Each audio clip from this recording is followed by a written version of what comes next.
The search for a Wayne County man gets some extra help from a well-respected Louisiana search team. And community leaders meet to discuss the quality of life in eastern Kentucky. And we're keeping the forecast summer-like as we head through this week. The details are coming up as First at 4 continues. Mountain News First at 4 continues. A well-respected and successful search team from Louisiana is in southern Kentucky looking for a man who's been missing almost a year. Cajun Coast Search and Rescue has taken part in other search operations in Kentucky. WYMT's Phil Pendleton spoke to them about their efforts in trying to find a Wayne County man.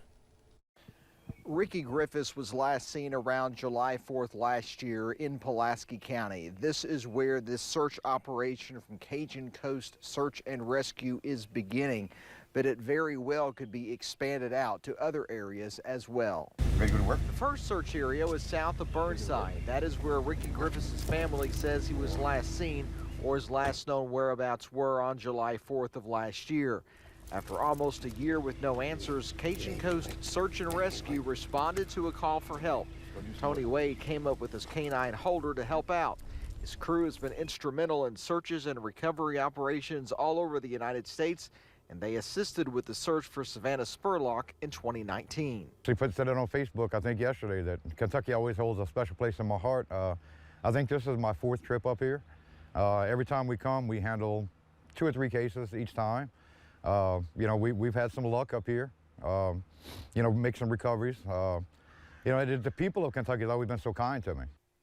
And Wade says while here in the state of Kentucky, they very well may search for other missing Kentuckians as well, as there are other high-profile missing persons in this part of the state. In Pulaski County, Phil Pendleton, now back to you. Cajun Coast is operating on donations. We have a link to their Facebook page on WYMT.com. Primary Care Centers of Eastern Kentucky hosted the Shaping Our Appalachian Region board meeting at its Hazard location today. SOAR is a nonprofit working to better Eastern Kentucky. The board meeting included a panel and presentation. The executive director of SOAR says different agencies working together is how to better the region. Right, so like anything else, it seems like our jobs over here in Eastern Kentucky are harder than what most people have to face, but you know, our people are our #1 asset, and it requires, you know, people from industry, from education, from healthcare, like the people that were in the room today, to come together to try to think outside the box. Board members discussed different incentives they could introduce to improve the health of people across Eastern Kentucky.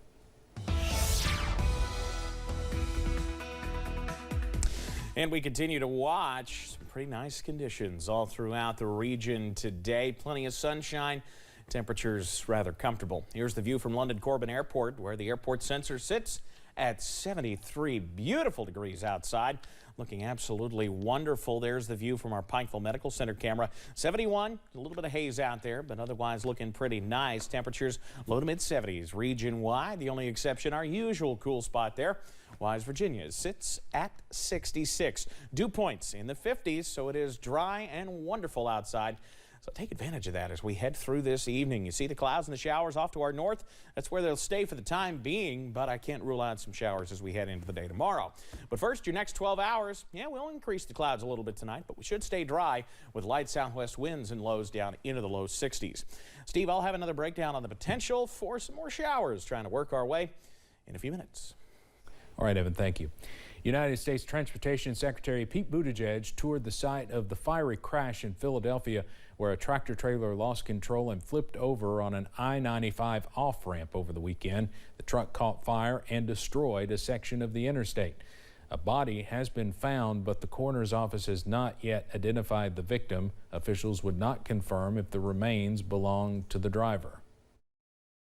This tragic crash is having an outsized impact on commuters and on goods movement up and down the I-95 corridor. It's a key artery for the movement of people and goods, and that's why it's so important to make sure that it's restored quickly. Several of Philadelphia's heavily traveled streets surrounding the damaged road are bearing the brunt of the detour traffic. In the Seattle area, 2 suspects are in custody after a high-speed chase ended in a fiery crash. The flames spread from the vehicle to the surrounding grass and 2 patrol cars.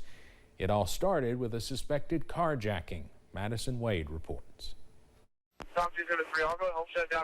Flames shooting from one suspected stolen car and multiple patrol cars sent thick black smoke into the air off I-5 in South Tacoma. When they turned around and had him in custody, the grass had caught on fire from the heat underneath the vehicles.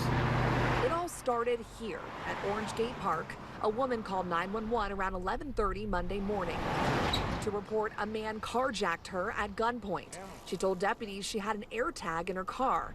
That immediately helped deputies track the car to a shopping center in Federal Way. Deputies found the car, and when the driver noticed, they say he jumped back in and led deputies on a chase. Oh, it's on fire. The crash ended here. The stolen car with only 3 tires crashed near the 56th Street exit and caught on fire. Oh, we've got 2 sheriff's cars. Oh no, are they out? You can see flames spread to 2 Pierce County Sheriff's Patrol cars, leading to this. That's my office right there. Employees at nearby businesses like Bruce Titus Automotive Group heard the sirens and rushed to help. That's on fire. So we stepped outside and they were, there was police doing police stuff, everywhere.